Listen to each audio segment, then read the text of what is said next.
Hey guys what's up, कैसे आप सब। माय नेम इज हिमांशु पल और आप सब देख रहे हैं मुझे अपनी केमिस्ट्री क्लास से। तो आज हम लेके आए हैं नीट 2024 के लिए, जिसमें बहुत ज्यादा बच्चों को दिक्कत आ रही है कि पी ब्लॉक में सर क्या पढ़ें क्या नहीं पढ़े। तो वही टॉपिक हम कवर करेंगे पी ब्लॉक एलिमेंट में, जो कि हमारे नीट 2024 में एग्जैक्टली पूछे जाएंगे। हम कोई फालतू की बातें नहीं करेंगे, कोई एक्स्ट्रा नहीं पढ़ेंगे पी ब्लॉक में। वही क्वेश्चंस, वही सारी चीजें जो टॉपिक एग्जैक्टली नीट 2024 एनटीए ने जो सिलेबस दिया था उसके हिसाब से जो नीट 2024 में पी ब्लॉक से पूछा जाएगा, वही सारी बातें हम लोग इस चैप्टर में वही हम सब करेंगे। तो चलिए बिना समय गवाए आज हम स्टार्ट करने जा रहे हैं पी ब्लॉक एलिमेंट में बोरोन फैमिली को, ग्रुप 13 को। उससे पहले पी ब्लॉक एलिमेंट होते क्या है वो समझते हैं। देखिए पी ब्लॉक एलिमेंट्स क्या होते हैं। पी ब्लॉक एलिमेंट्स होते हैं जिनका last electron enter in P subshell.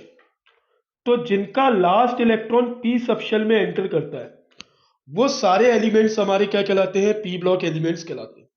तो जिनका लास्ट इलेक्ट्रॉन पी सबशेल में लाई करेगा, जिनका लास्ट इलेक्ट्रॉन पी सबशेल में लाई करता है, वो सारे एलिमेंट हमारे क्या कहलाते हैं, पी ब्लॉक एलिमेंट्स कहलाते हैं। दूसरी बात, पी ब्लॉक एलिमेंट में group 13 to group 18 elements, group 13 to group 18 elements are known as P block element. 13 group से लेकर 18 ग्रुप तक के जितने भी एलिमेंट्स होते हैं सबको हम लोग क्या बोलते हैं, पी ब्लॉक एलिमेंट बोलते हैं। क्यों? क्योंकि इनका लास्ट इलेक्ट्रॉन पी सबशेल में लाई करता है। जनरल इलेक्ट्रॉनिक कॉन्फ़िगरेशन की अगर हम बात करें पी ब्लॉक एलिमेंट की, तो वो होती है NH2 NP 1 से लेकर 6 तक। NH2 NP 1 से लेकर 6 तक। अगर हम ध्यान दें तो p ऑर्बिटल के बाद तीन p के पास 3 ऑर्बिटल्स होते हैं, जिसकी वजह से 6 इलेक्ट्रॉन उसमें एकोमोडेट किए जाते हैं। इसी वजह से 6 ग्रुप बनते हैं। तो टोटल ग्रुप कितने होते हैं, 6। Group 13, group 14, group 15, group 16, group 17 and group 18। Group 13 की अगर हम बात करें तो ग्रुप 13 को हम लोग बोरोन फैमिली बोलते हैं। क्या बोलते हैं? Boron family.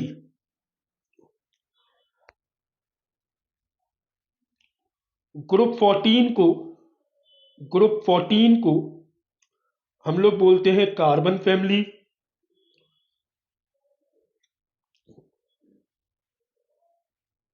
ग्रुप 15 को नाइट्रोजन फैमिली भी बोला जाता है और एक और नाम से भी जाना जाता है, निकोजेंस के नाम से।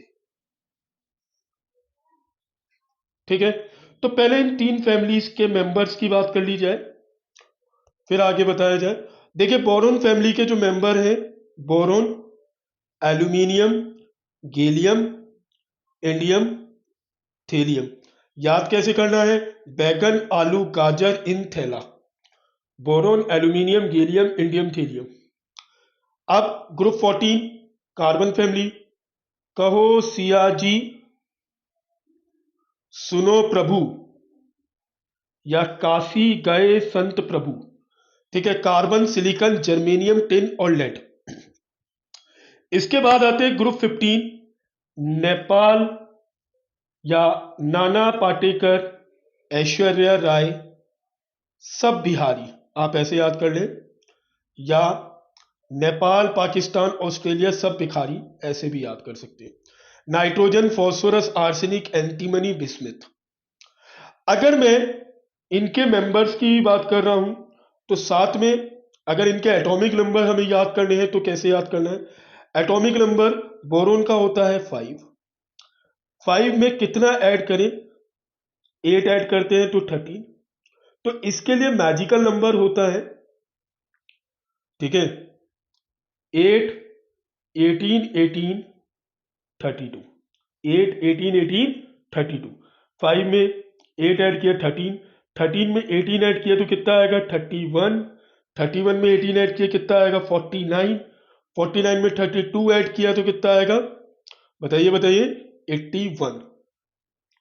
इसी तरीके से कार्बन में भी 6, 14, 32, 50, और 82। ऐसे ही 7, 15, 33, 51, 83। अब जैसे हम लोग ये 3 ग्रुप के बारे में पढ़ रहे हैं, group 13 boron family, group 14 carbon family, group 15 nitrogen family. अब हमने इनके मेंबर्स की बात कर ली। अब इनकी कुछ प्रॉपर्टीज जो हमें पता होनी चाहिए, जैसे कि अगर मैं यहां पर बोरोन की बात करूं,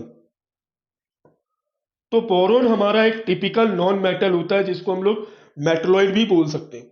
यहां पर सिलिकॉन और जर्मेनियम, सिलिकॉन जर्मेनियम भी हमारे मेटलॉइड होते हैं। आर्सेनिक एंटीमनी भी हमारे क्या होते हैं, मेटलॉइड होते हैं।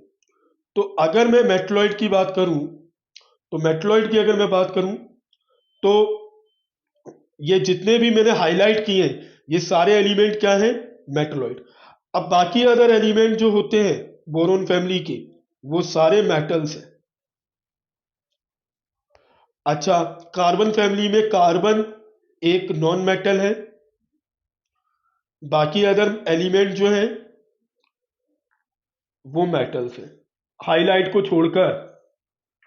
Nitrogen phosphorus non metal, nitrogen phosphorus non metal, bismuth metal. ठीक है यहां तक? चलिए, कोई दिक्कत समझ में आता है? अगर मैं इनकी जनरल इलेक्ट्रॉनिक कॉन्फ़िगरेशन की, जैसे मैंने बताया, जनरल इलेक्ट्रॉनिक कॉन्फ़िगरेशन होती है NH2 NP 1 से लेकर 6 तक। ठीक है, तो जैसे अभी इसके अलावा कौन कौन से ग्रुप और होते हैं पी ब्लॉक एलिमेंट्स में, तो वो होता है हमारा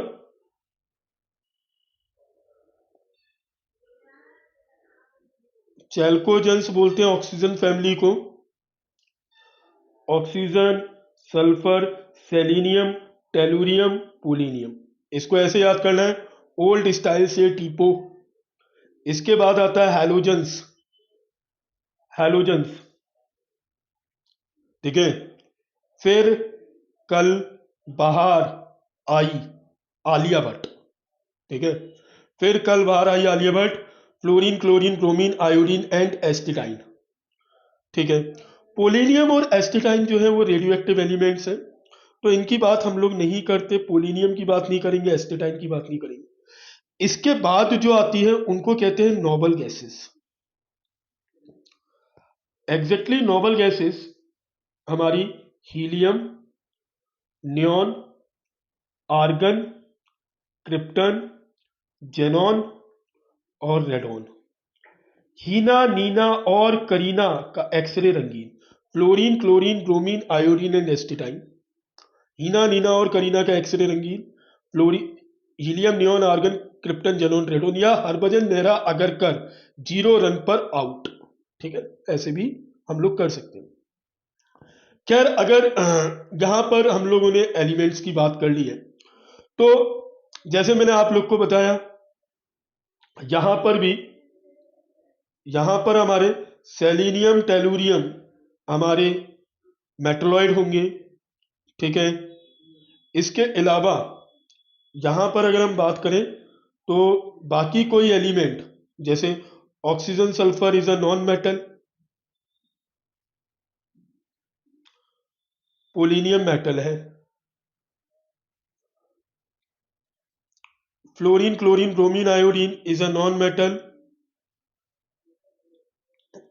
अच्छा, it is a typically metal,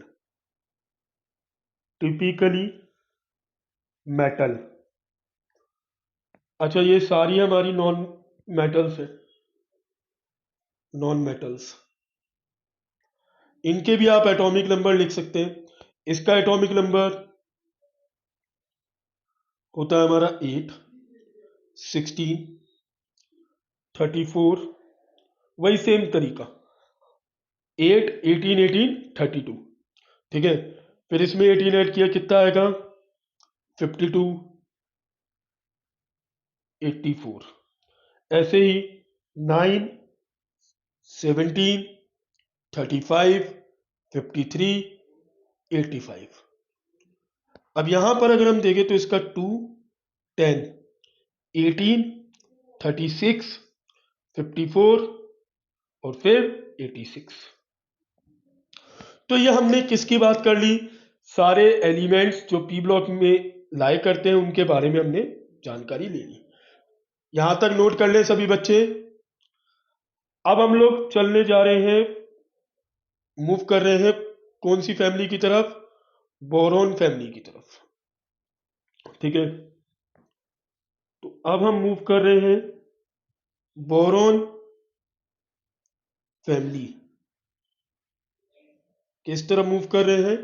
boron family की तरफ। ठीक है, बोरोन फैमिली के जो एलिमेंट्स होते हैं, बोरोन फैमिली के जो एलिमेंट्स हैं वो है बोरोन, एल्यूमिनियम, गैलियम, इंडियम, थीलियम। जैसे कि हमने इसका एटॉमिक नंबर की भी बात की थी, 5, 13, 31, 49 और 81। ठीक है, अच्छा इनकी general electronic configuration, boron family की जनरल इलेक्ट्रॉनिक कॉन्फ़िगरेशन NH2NP1 होती है बेटा, NH2NP1 होती है। ठीक है, अच्छा ये सेकंड पीरियड में आते हैं, ये थर्ड, ये फोर्थ, इसी तरीके से ये फिफ्थ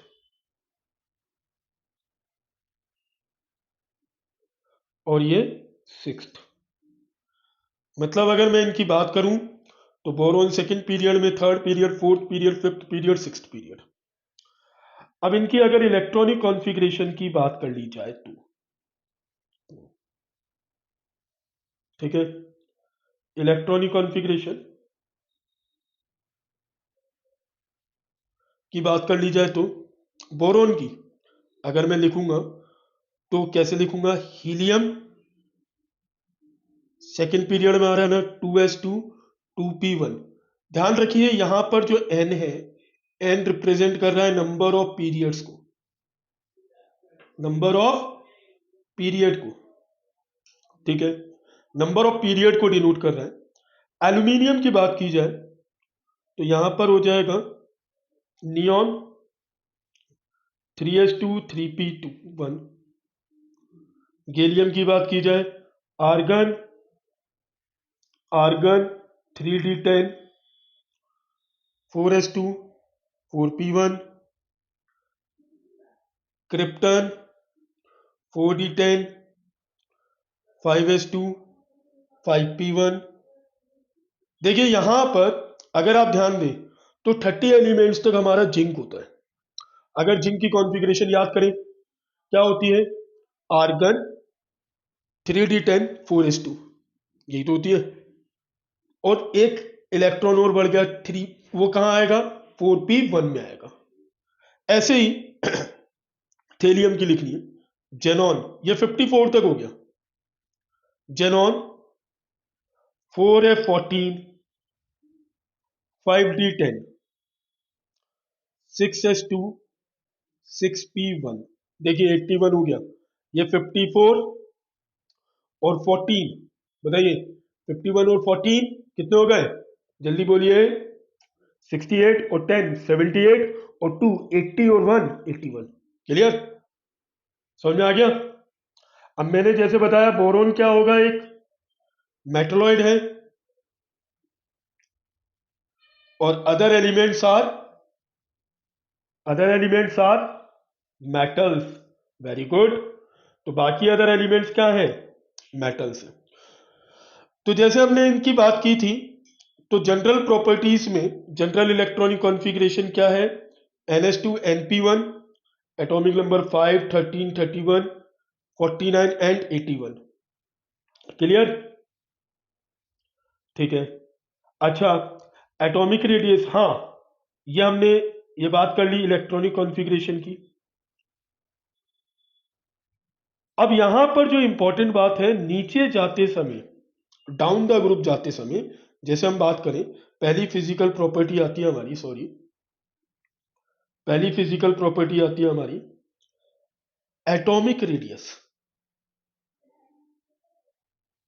एटॉमिक रेडियस की अगर हम बात करें तो as we move down the group, as we move down the group, नीचे जाते समय as we move down the group atomic radius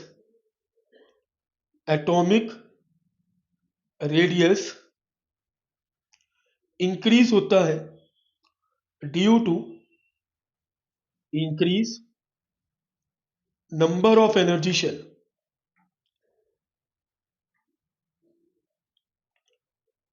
but मैं आपको बता दूं कि यहां पर जो करेक्ट ऑर्डर है वो होता है बोरॉन का सबसे छोटा, उससे बड़ा होता है गैलियम, फिर एल्यूमिनियम, फिर इंडियम और फिर थीलियम। ठीक है, इस तरीके से होता है एटॉमिक रेडियस, मतलब इधर की तरफ जा रही है।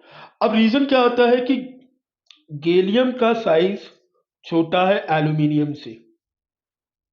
अगर आप ध्यान दो तो गैलियम 3d10 4s2 4p1, मतलब अगर आप देखें तो इसकी जो इनर शेल है, अंदर वाली जो शेल है, इनर शेल है, जिसको हम लोग पेनल्टी शेल बोलते हैं, ठीक है, जिसको हम लोग पेनल्टी शेल बोलते हैं, वो कौन सी है? 3D। और हमें पता है, मतलब डी सब शेल है, और हमें पता है कि डी की स्क्रीनिंग पावर कैसी होती है? पुअर। स्क्रीनिंग पावर कैसी होती है? पुअर होती है। पुअर स्क्रीनिंग पावर की वजह से होगा क्या कि गैलियम का साइज छोटा हो जाएगा एल्यूमिनियम से, मतलब यहां पर गैलियम में न्यूक्लियर चार्ज इंक्रीज हो जाता है due to poor shielding effect of d orbital, due to poor shielding effect of d orbital, जिसकी वजह से एल्यूमिनियम बढ़ जाता है और गैलियम छोटा हो जाता है। इसको ऐसे भी समझा देते हैं। देखिए, जैसे ये मान लीजिए ये न्यूक्लियस है, ये फर्स्ट एनर्जी शेल, ये सेकेंड, ये थर्ड और ये फोर्थ। अब इलेक्ट्रॉन इस वाली शेल में है, ठीक है, आउटर मोस्ट शेल हमारी ये है, ठीक है, आउटर मोस्ट शेल हमारी ये है। अब अंदर वाली शेल ये है, ठीक है। अब इसके इलेक्ट्रॉन क्या करेंगे? इन इलेक्ट्रॉन पे रिपल्शन लगाएंगे, लेकिन ये डी सबशेल है भाई, डी सबशेल है, मतलब इनकी जो स्क्रीनिंग पावर होती है वो कैसी होती है? Poor screening power. अब पुअर स्क्रीनिंग पावर की वजह से ये अट्रैक्शन ज्यादा है, मतलब फोर्स ऑफ अट्रैक्शन डोमिनेट कर रहा है फोर्स ऑफ रिपल्शन को, और फोर्स ऑफ रिपल्शन से ज्यादा होता है तो साइज क्या होता है? डिक्रीज हो जाता है। इसी वजह से गैलियम का साइज एल्यूमिनियम से क्या है? छोटा है। क्लियर हो गई ये बात? चलिए अब यहां पर पढ़ लेते हैं। अब देखिए, decrease in metallic character in gallium in is because of shielding effect. In gallium, 10 electrons are filled in d orbital, hence have less shielding, so size decrease and metallic character भी decrease. अब हमें ये तो पता है कि metallic character is directly proportional to atomic size. अब atomic size अगर इंक्रीज होगा तो मेटेलिक कैरेक्टर भी बढ़ेगा। अब अगर हम देखें तो गैलियम और एल्यूमिनियम में किसका मेटेलिक कैरेक्टर ज्यादा है? एल्यूमिनियम का मेटेलिक कैरेक्टर गैलियम से क्या हो गया? ज्यादा। ठीक है, चलिए अब दूसरी बात आगे की ओर करते हैं, इलेक्ट्रोनेगेटिविटी। सब लोग जानते हैं इलेक्ट्रोनेगेटिविटी क्या होती है? Tendency to attract an electron by the shared pair of electrons.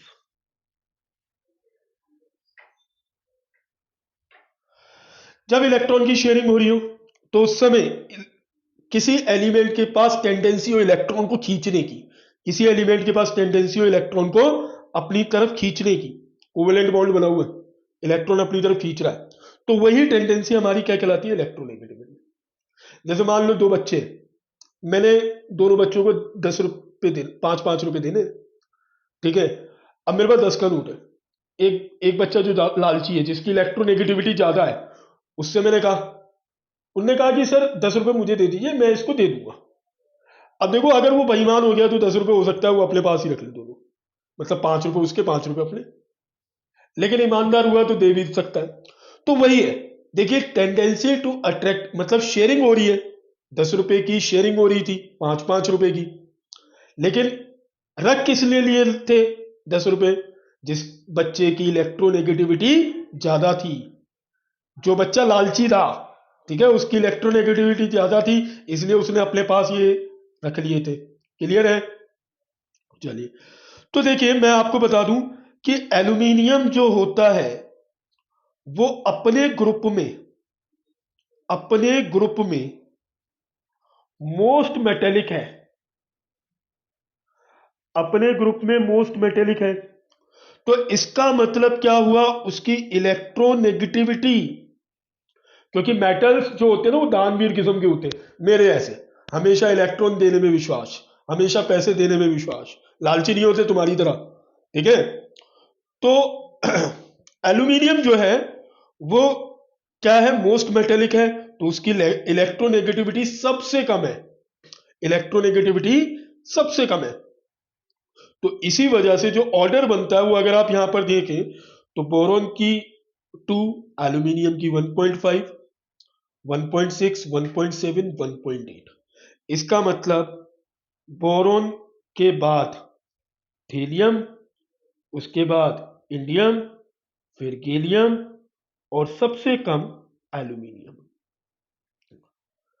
अब देखो इंडियम और थीलियम की का कारण क्या है, लेंथेनॉइड कॉन्ट्रैक्शन। क्या कारण है, लेंथेनॉइड कॉन्ट्रैक्शन, मतलब यहां पर लेंथेनॉइड कॉन्ट्रैक्शन लग जाता है, तो इस वजह से इसकी इलेक्ट्रोनेगेटिविटी ज्यादा हो जाती है। अब देखो लेंथेनॉइड कॉन्ट्रैक्शन लगा तो ऑब्वियस सी बात है साइज डिक्रीज हुआ होगा, साइज डिक्रीज हुआ तो एटॉमिक साइज कम हुआ, तो मेटेलिक कैरेक्टर कम हुए, मेटेलिक कैरेक्टर कम हुए तो ऑब्वियस सी बात है कि नॉन मेटेलिक कैरेक्टर नेचर बढ़ गया, और नॉन मेटेलिक कैरेक्टर नेचर बढ़ गया तो इलेक्ट्रॉन को खींचने की टेंडेंसी भी बढ़ गई। क्लियर है? आगे बढ़े, चलिए अगली जो प्रॉपर्टी आती है वो आती है आयनाइजेशन एनर्जी। तो आप आयनाइजेशन एनर्जी का मैंने ऑर्डर यहां पर लिख रखा है, आप जैसे कि देख सकते हो, ये मैं आपसे बात कर रहा हूं first ionization energy, first ionization energy की, ठीक है। किसकी बात कर रहा हूं, फर्स्ट आयनाइजेशन एनर्जी की। तो फर्स्ट आयनाइजेशन एनर्जी में देखें तो बोरॉन, फिर थीलियम उससे कम, फिर गैलियम, एल्यूमिनियम, और सबसे कम होती है इंडियम की। अब देखिए इलेक्ट्रॉन को रिमूव करने की टेंडेंसी, मतलब जो आसानी से इलेक्ट्रॉन को जाने दे, उसकी आयनाइजेशन एंथैल्पी क्या होती है, कम होती है, जो इलेक्ट्रॉन को आसानी से लूज कर दे। अब देखिए यहां पर थीलियम में क्या होता है, थीलियम में मैंने जैसे आपको बताया लेंथेनॉइड कॉन्ट्रैक्शन, एफ ऑर्बिटल आ जाते हैं, और एफ की स्क्रीनिंग पावर कैसी होती है, पुअर, तो यहां पर लगता है लेंथेनॉइड कॉन्ट्रैक्शन, लेंथेनॉइड कॉन्ट्रैक्शन की वजह से पुअर स्क्रीनिंग इफेक्ट हो जाता है।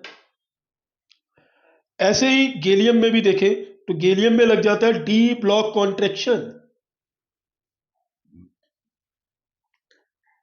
ठीक है, डी ऑर्बिटल की वजह से इसकी भी स्क्रीनिंग पावर पुअर होती है। क्लियर है? क्या यहां तक क्लियर है सभी बच्चों को? ठीक है, क्लियर है यहां तक?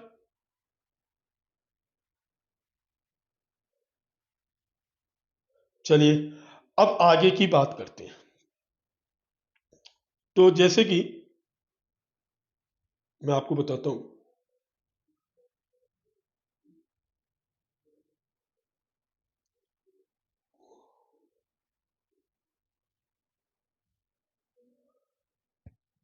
अब यहां पर आता है ऑक्सीडेशन स्टेट।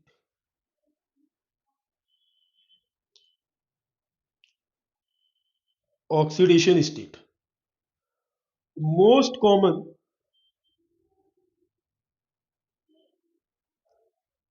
ऑक्सीडेशन स्टेट तो है इसकी +3, ठीक है। लेकिन ये +3 के अलावा भी एक और ऑक्सीडेशन स्टेट शो करता है जिसको हम लोग कहते हैं +1। कौन सी ऑक्सीडेशन स्टेट? +1। +3 के अलावा +1। जैसे अगर मैं वैसे रेंज की बात करूं तो रेंज अगर हम देखें तो n-8 टू n होती है, मतलब -5 टू +3 तक हो सकती है। लेकिन मोस्ट कॉमन ऑक्सीडेशन स्टेट मतलब जो एलिमेंट्स इसके पाए जाते हैं वो +3 और +1 में पाए जाते हैं, ठीक है। जो कंपाउंड जो पाए जाते हैं, ठीक है, +3 और +1 में। अब यहां पर जो मेन टॉपिक है उसका नाम है इनर्ट पेयर इफेक्ट। ये बहुत ही ज्यादा इंपॉर्टेंट है, inner pair effect. Inert pair effect. अब जैसे ही हम डाउन द ग्रुप जाएंगे, as we move down the group,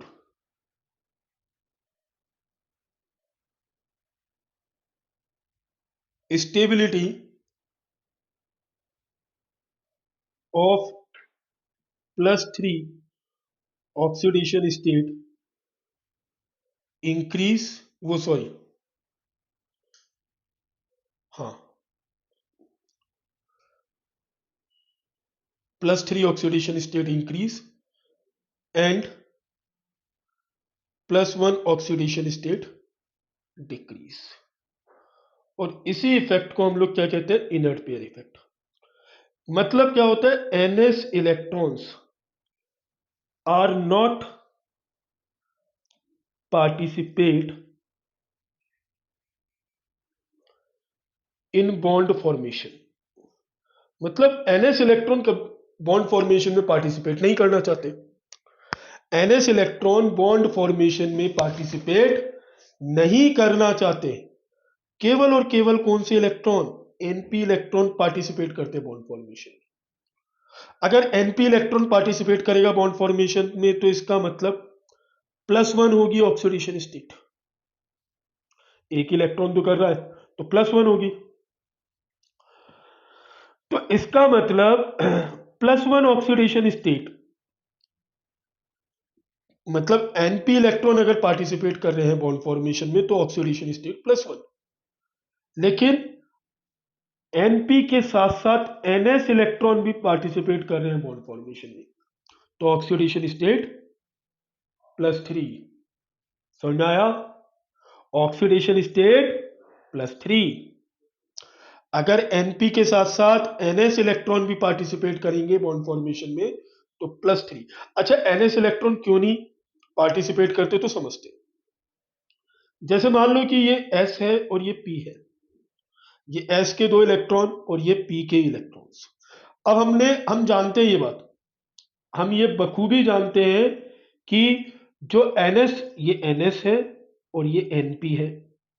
ns के जो इलेक्ट्रॉन होते हैं उनकी ns इलेक्ट्रॉन यानी कि s की स्क्रीनिंग पावर जो होती है वो बहुत ज्यादा हाई होती है, ठीक है। मतलब रिपेल करने की टेंडेंसी बहुत ज्यादा होती है। अब देखो इस पे रिपल्शन लग रहा है तो ये इलेक्ट्रॉन क्या करता है? बड़ी आसानी से बाहर निकल जाता है। और यही इलेक्ट्रॉन किस में पार्टिसिपेट करता है? बॉन्ड फॉर्मेशन में। बट डाउन द ग्रुप जाते समय क्या होता है, जैसे जैसे हम नीचे जाते जाते हैं तो अभी कौन सी ऑक्सीडेशन स्टेट शो कर रहा है? +1। लेकिन जैसे ही हम नीचे जाते जाएंगे तो ns इलेक्ट्रॉन न्यूक्लियस से दूर होते जाएंगे। अभी न्यूक्लियस से फोर्स ऑफ अट्रैक्शन भी इनका बहुत स्ट्रांग है। ns इलेक्ट्रॉन का फोर्स ऑफ अट्रैक्शन भी बहुत ज्यादा स्ट्रॉन्ग है, किससे? न्यूक्लियस से। इसी वजह से एनपी इलेक्ट्रॉन ही पार्टिसिपेट करते हैं बॉन्ड फॉर्मेशन में, लेकिन जैसे ही साइज और नंबर ऑफ शेल इंक्रीज होंगी, तो आपको पता ही है कि number of energy shell increase हुई, साइज इंक्रीज हुआ, तो एनपी इलेक्ट्रॉन के साथ साथ एनएस इलेक्ट्रॉन भी पार्टिसिपेट करेंगे बॉन्ड फॉर्मेशन में। क्यों? क्योंकि साइज बढ़ने से, नंबर ऑफ एनर्जी शेल बढ़ने से न्यूक्लियस और एनएस इलेक्ट्रॉन, न्यूक्लियस और एनएस इलेक्ट्रॉन में क्या होगा? न्यूक्लियस और एनएस इलेक्ट्रॉन में क्या होगा बताइए भाई? न्यूक्लियस और एनएस इलेक्ट्रॉन का फोर्स ऑफ अट्रैक्शन डिक्रीज हो जाएगा। फोर्स ऑफ अट्रैक्शन डिक्रीज हो जाएगा, और फोर्स ऑफ अट्रैक्शन डिक्रीज हो गया तो इसका मतलब टोटल इलेक्ट्रॉन, एनएस और एनपी इलेक्ट्रॉन पार्टिसिपेट कर रहे होंगे बॉन्ड फॉर्मेशन में, और साइज क्या हो जाएगा? वो नीचे जाते समय +3 ऑक्सीडेशन स्टेट, नीचे जाते समय +3 ऑक्सीडेशन स्टेट की स्टेबिलिटी इंक्रीज हो जाएगी। क्या यहां तक ये क्लियर है? तो देखिए, आज हम लोग ने ग्रुप 13 में का आधा लेक्चर समाप्त किया है। कल हम लोग इसी के आगे की बात करेंगे। 2-2 दिन हर लेक्चर को देंगे, 2-2 3-3 दिन, और बड़े आराम से एक एक टॉपिक को समझते हुए करेंगे। नोट्स में आपको पीडीएफ फॉर्म में यूट्यूब पे अपने लिंक में, या फिर नोट्स वैसे बना ही रहे हैं हम लोग साथ साथ, ठीक है, वरना मैं अपने यूट्यूब चैनल पर डाल दूंगा, तो आप लोग वहां से डाउनलोड कर लीजिएगा। चलिए, आज के लिए मैं अलविदा लेता हूं। कल फिर मुलाकात होगी, कल फिर क्लास लेते हैं पी ब्लॉक एलिमेंट की। नीट 2024 हमारा लक्ष्य है, और इसे हमें निकालना ही निकालना है। और किसी भी बच्चे को कोई क्वेश्चन की क्वेरी हो तो प्लीज प्लीज बेझिझक होके मेरे व्हाट्सएप नंबर पर मुझे मैसेज कर सकते हैं, मुझे मेरे कमेंट बॉक्स में कमेंट कर सकते हैं। कोई भी डाउट हो, कुछ भी तरीके का डाउट हो, तो आप लोग पूछ सकते हैं। Thank you.